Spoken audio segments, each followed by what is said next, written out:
Planning a funeral for a loved one can be a difficult task, especially when you're grieving. Joining me this morning to shed light on a dark subject is the doyen of death and author of A Good Goodbye, Gail Rubin. Good morning, Gail. Good morning. Glad to have you on this morning. Not too many people do what you do. You're an event planner, but you specialize in funerals and memorial services.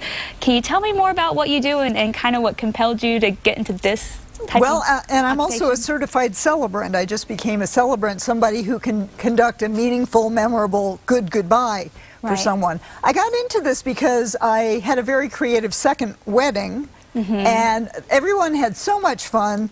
They were just thrilled about it, and I said, I want to write a book about life cycle events, and I was going to call it Matchings, Hatchings, and Dispatchings.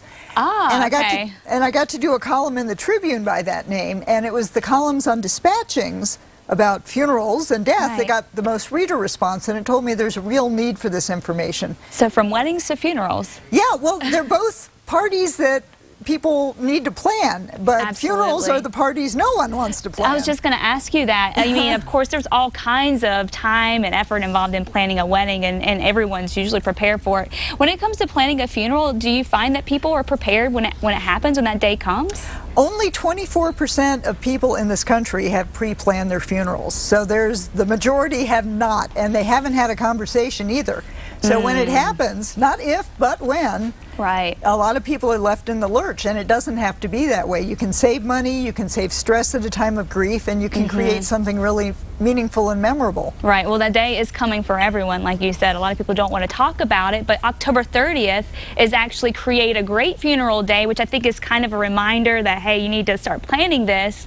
Can you tell us what we can do on this day to kind of get ready and try to remind people that it needs to get done? It's the 12th annual. I didn't create it. You didn't create it. So it's a great opportunity to just have a conversation. To say, hey, Mom, hey, Dad, hey, husband, wife, today is Create a Great Funeral Day. Just what kind of disposition method would you want? There's quite a choice. There's, of course, cremation and burial, but there's donating your body to science. There's something new called alkaline hydrolysis. What's that?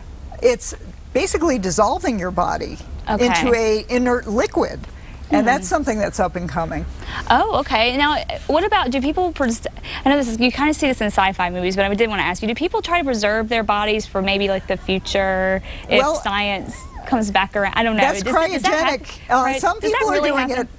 Some people are, but it's very expensive. It's kind of like, you know, taking a space ride from Spaceport, New Mexico. But yes, your body is put into a deep freeze with the hope that in a couple of centuries, science will have evolved to the point where you could be reanimated. Well, whatever it is you do, you definitely need to have a plan for it. So you've been attending, and this is what you do. You have a lot of information on this for us. You've been attending the funerals of strangers since September 30th for your 30 Funerals in 30 Days challenge. How did you undertake this challenge? Basically read the obituaries and see what's in the paper, what fits into my schedule. But I'm doing this to, one, show the many creative ways that people celebrate the lives of those they love, to get the conversation started, and to remind people that funerals are best planned more than a few days ahead of time. Right. How much time do you think needs to be allotted to plan for a funeral? How long does it take? Really, it only takes an hour or two to sit down and write down what you want and collect the information, though. That takes a little longer time. Right. Okay. Now, we do have a clip going back to the 30 days of funerals. We do have a clip of day 26. Let's take a look at this. Today's memorial service was for Jim Hubbard, who was 90 years old when he died, had been married to his wife Lorraine for 68 years. They celebrated just a few weeks before his passing. And over 100 people came out this sunny afternoon to lay him to rest. And he was involved with Demolay and was also involved with placing Gideon Bibles when you go traveling and see a Gideon Bible in your hotel room. I hope you will think about Jim Hubbard and his work on God's behalf.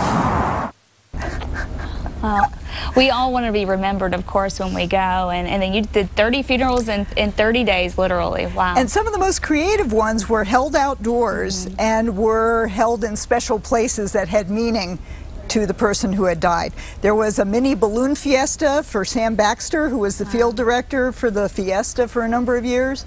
The gentleman who started the herb store, there was a community picnic for him at the open space area. And just a whole bunch of different wonderful creative usually, things. you know, a funeral, you think, such a sad event, and everyone, you are grieving at these events. I mean, and a lot of people, though, you know, they say, I don't want people to be grieving, I want people to be happy, and I want to be celebrated, my memory to be celebrated. What do you find, how do people achieve that?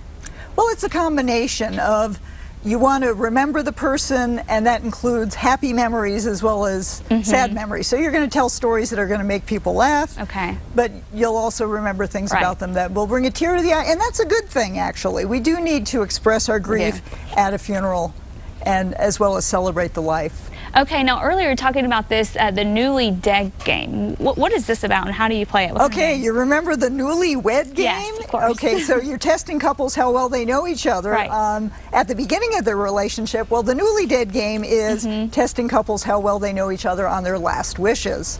And it's very eye-opening. It's a fun way to quiz each other in a group. You can play it at home. It's an electronic download from my website. Oh, wow, okay. And so you just print out the questions and the rules, and you can have your own game at home. See, that's such a good idea. That's a good thing to talk about, because I think whenever you actually say out loud and you verbalize, like, hey, I want to make sure this happens before I go, then usually you get it done, you know? And so hopefully from that game, then they can get that done and make their last wishes come true before going. And you're so lighthearted about it. We make it fun. Put the fun in funerals. Yeah, I was going to say, you make it so lighthearted, and I guess it can be kind of a lighthearted conversation to have about such a serious situation and what will end up being a sad one for a lot of people. But we last spoke to you in July. Yeah, we last spoke to you in July when you were starting to do presentations with clips from comedies to discuss funeral planning issues. When will you be doing other funny film takes here? I've got one coming up on Sunday, October 30th at the Juan Tabo Library at 2 o'clock. And there'll be another one at November 8th at Manzano Mesa Intergenerational Center at 10 a.m. Okay, great. And so can you tell me a little bit about how that works? I talk about various issues related to funeral planning, interspersed with clips from films like Get Low, Undertaking Betty, Death at a Funeral,